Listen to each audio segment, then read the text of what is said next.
This is your news source evening bulletin for today, Friday, the 6th day of August in the year 2021. I'm Gordon Mosley. Here's what we're tracking tonight.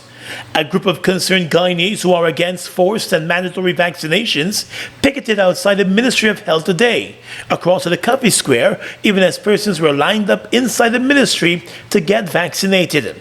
Among the protesters was Linden pastor Nigel London, who started a protest back in his hometown earlier this week against what he considers moves by the government to force citizens to get vaccinated. My standing here is not about my being against vaccination.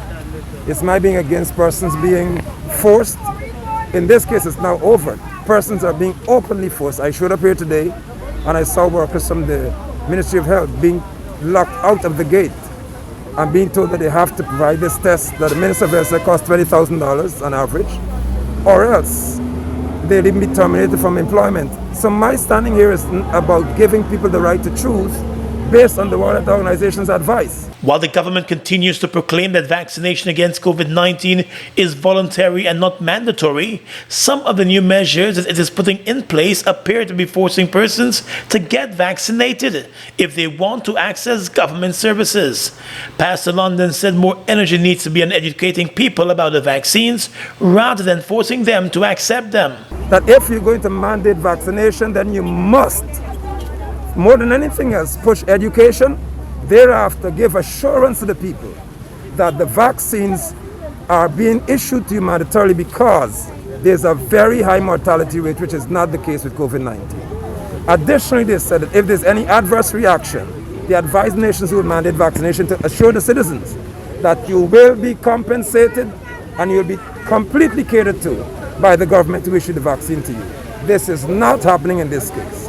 I came all the way from Linden, hopefully to come closer to those in authority to speak to me to say that they give all assurance that my brothers in the police force, in the army, my sisters who are nurses and brothers who are doctors and everything else, that they have the right to be protected by those they serve throughout this pandemic without vaccines.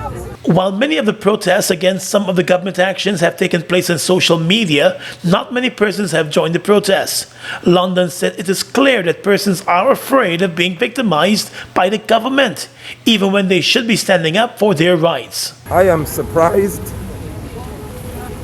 and I'm concerned because I understand the underlying issue here. That Guyanese have been crippled for so many years, that some of them know that if they are seen here, for example, on your camera, that there's some agent somewhere that can affect the ability to live. I'm standing today to say that hopefully in the near future this will never happen again. Popular local actress and entertainer Odessa Primus was also at the protest, and she made known her clear opposition to persons being forced to take the vaccine. She said COVID-19 has already had a devastating impact on many persons and their livelihoods. I believe that especially as it relates to COVID, people have very many concerns.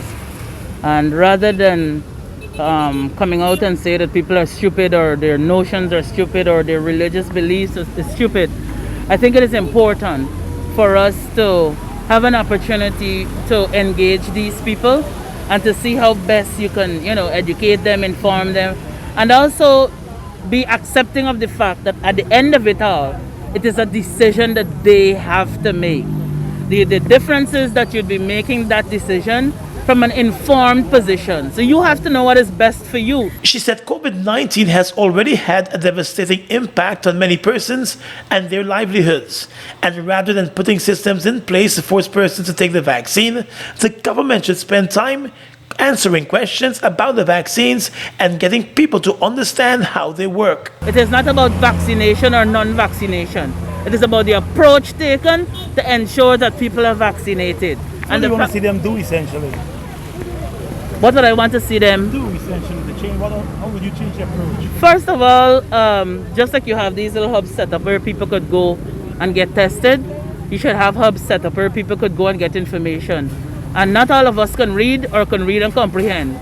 So you have to have a person there that people are able to speak with and able to get a better understanding. I've heard a young lady called me crying frantically because she is pregnant and she's afraid to take the vaccine and was told that if she doesn't take it, she cannot come back to work. That woman deserves an answer.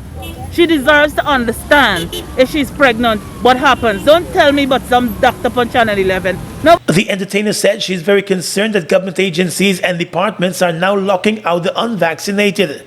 She said that cannot be supported and should not be supported. Since the announcement of the updated COVID-19 guidelines, the government has come under criticism for some of the measures that appear to be attacking those who have chosen not to get vaccinated.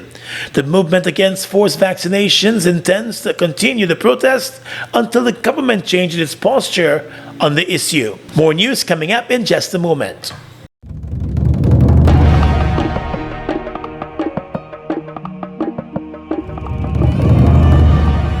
What's our purpose?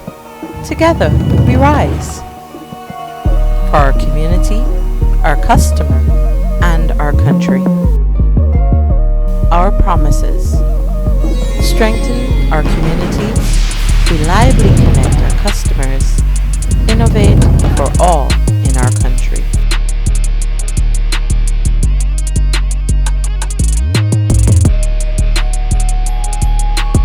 Together we rise.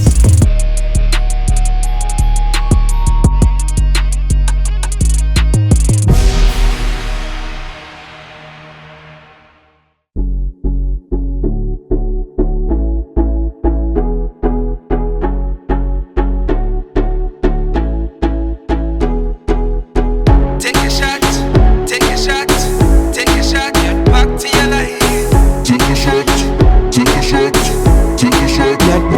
life. Take your shot, take your shot, take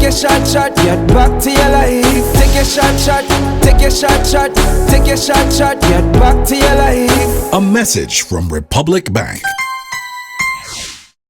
We've got exciting news! All 12-ounce yellow cab Buster are now only $100. Buster, live in Come full get color. your Buster, Buster $100. Come get your Buster, Buster $100.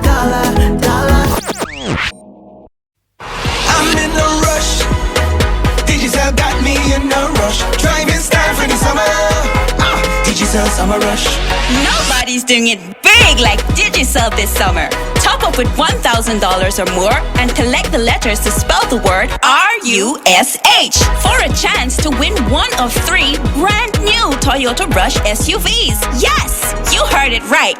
3 brand new Toyota Rush SUVs. Driving style for the summer. Hey, Digicel summer rush. Start topping up now. Mom, what are you doing with GPL on your list? Child, you forgot I have to pay GPL? You got time with GPL. I have to keep these lights on.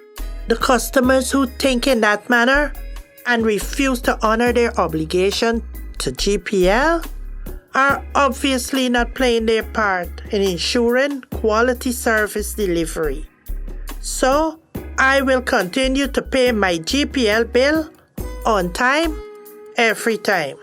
I recognize the value of your point, Mom. You were right.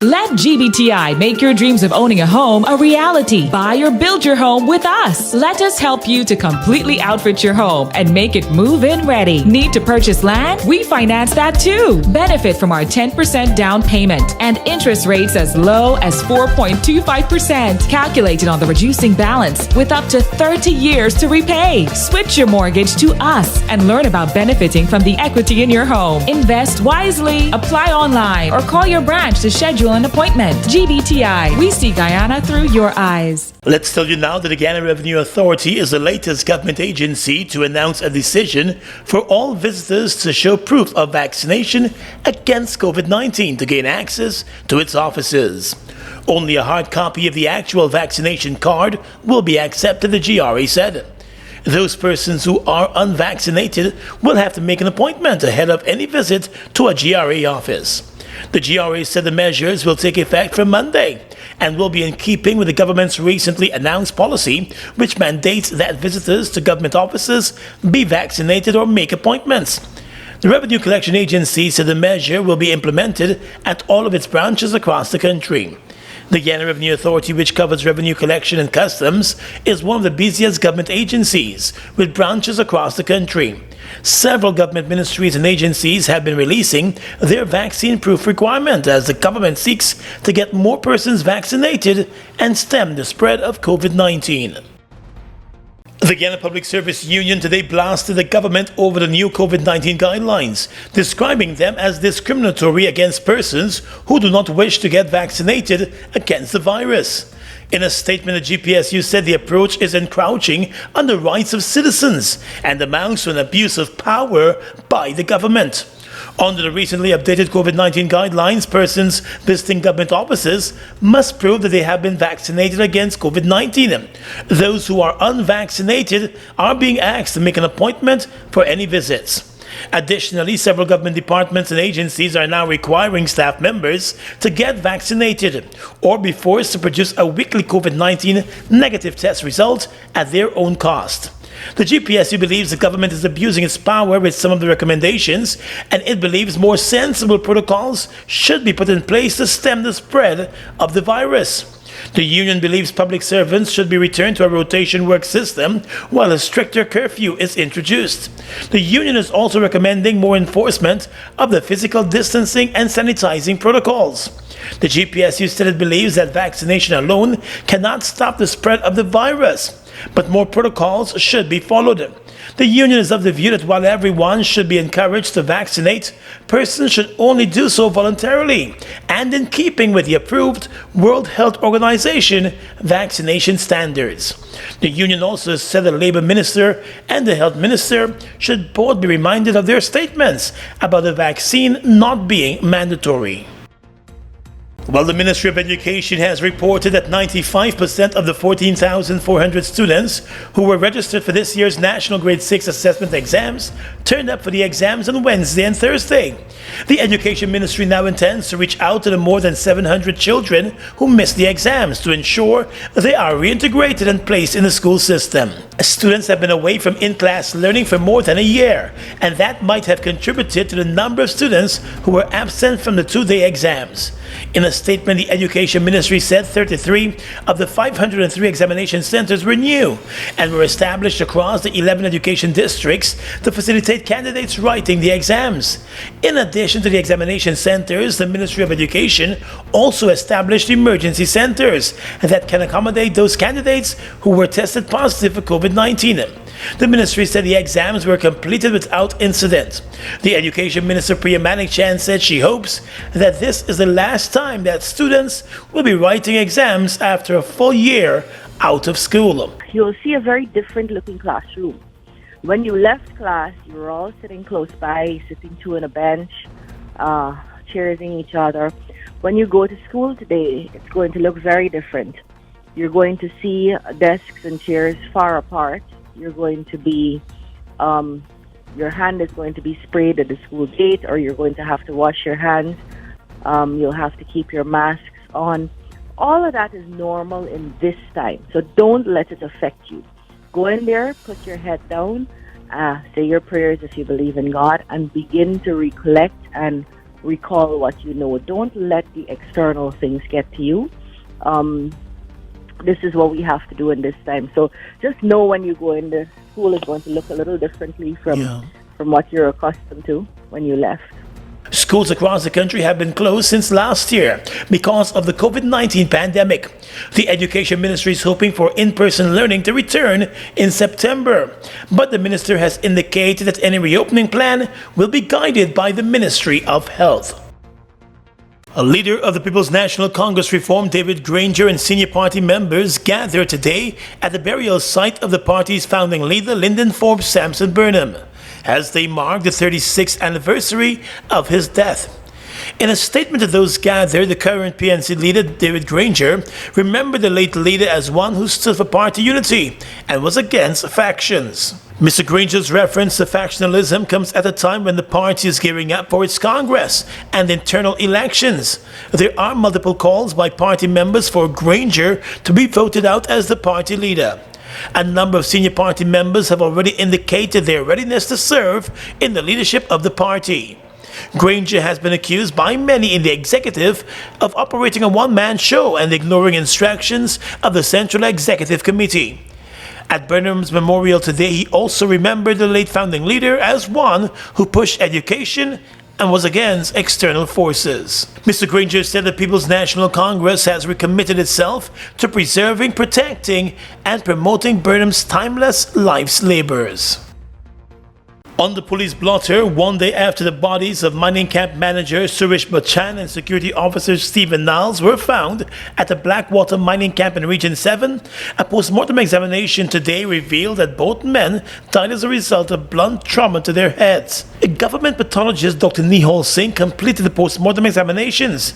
In the case of the security officer Stephen Niles, the pathologist found that his spine was also fractured. There has been no arrest in the double murder case. The bodies were discovered by some other workers of the same mining camp when they turned up for work early yesterday morning. Based on the post-mortem examination, both men were bludgeoned to death. They were both discovered in their sleeping places, one in a hammock and the other on a makeshift bed. The mining operation is owned by Georgetown resident Kevin Ferber. He was informed of the double murder yesterday and immediately contacted the police. News source understands that a few months ago there was an attack on the same mining camp by men suspected to be from a Venezuelan gang, and that incident is still on the probe. The 21-year-old Campbellville mechanic Jalil Liao, who was murdered in Sophia on Monday evening, was shot 3 times to his body, according to a post-mortem examination. The pathologist listed his cause of death as multiple gunshot injuries. 2 of the bullets exited his body while 1 was found lodged in the body. Police investigators are to probe the warhead that was found in the body as part of their investigations. The youth was with a group of friends on Monday evening in Sophia when one of 2 men who appeared on bicycles opened fire on him as he walked into a yard. He collapsed after being shot to the back. An eyewitness said the gunman stood over him and fired additional shots, even as he attempted to escape. One of his friends was also injured in the shooting. Police investigators have identified 2 men as persons of interest in the murder.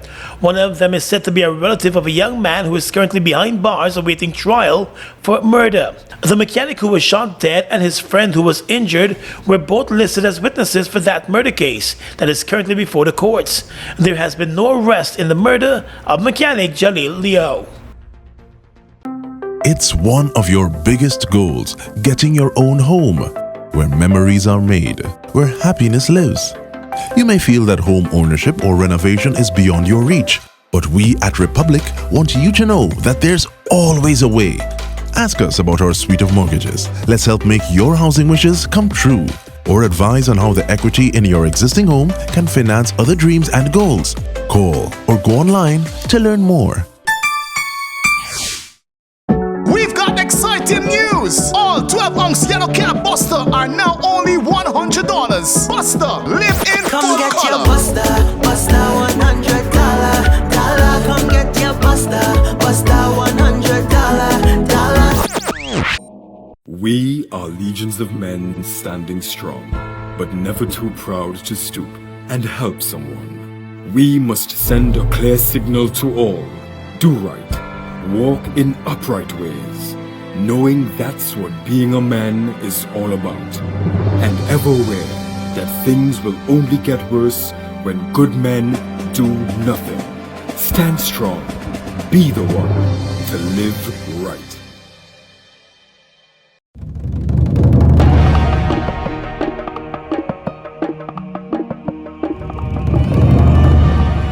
What's our purpose?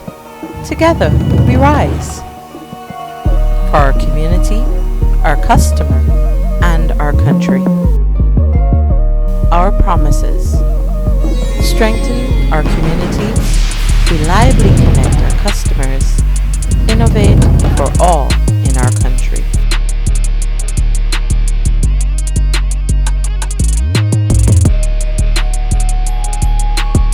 Together, we rise.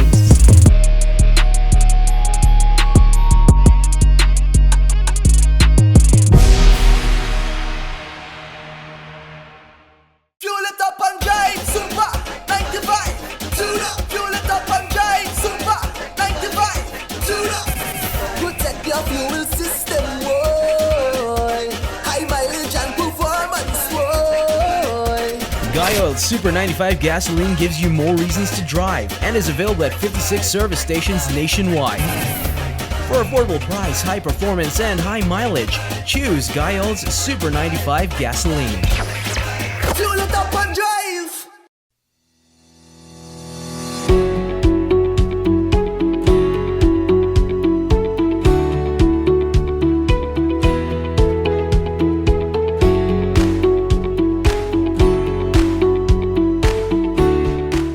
Across the region tonight, the Prime Minister of St. Vincent and the Grenadines, Raul Gonzalez, was released from a Barbadian hospital today after he was injured yesterday at a protest in his homeland. That protest was against a proposed vaccine mandate. The Prime Minister was walking through a crowd outside Parliament when he was reportedly hit in the head by a stone. Images show the Prime Minister bleeding as he was rushed away from the scene. The Finance Minister said he was transferred to Barbados for an MRI scan. Protesters were gathered to demonstrate against plans to require most frontline healthcare workers to be vaccinated against COVID-19. Stones and water bottles were thrown at the protests, according to reports. The Prime Minister's office said the 74-year-old was hit by a projectile. St. Vincent and the Grenadines, which lies in the South Caribbean, is made up of 32 islands. The country has recorded 2,298 coronavirus cases and 12 deaths since the pandemic started. In Trinidad, Caribbean Airlines has announced that it lost more than $48 million in the first 6 months of this year. In a statement, the airline said that in a year when the airline and travel industry were pulverized by the COVID-19 pandemic, its unaudited financial results for the 6 months, which ended in June of 2021, reflected the depressed market conditions, with an operating loss of $48 million.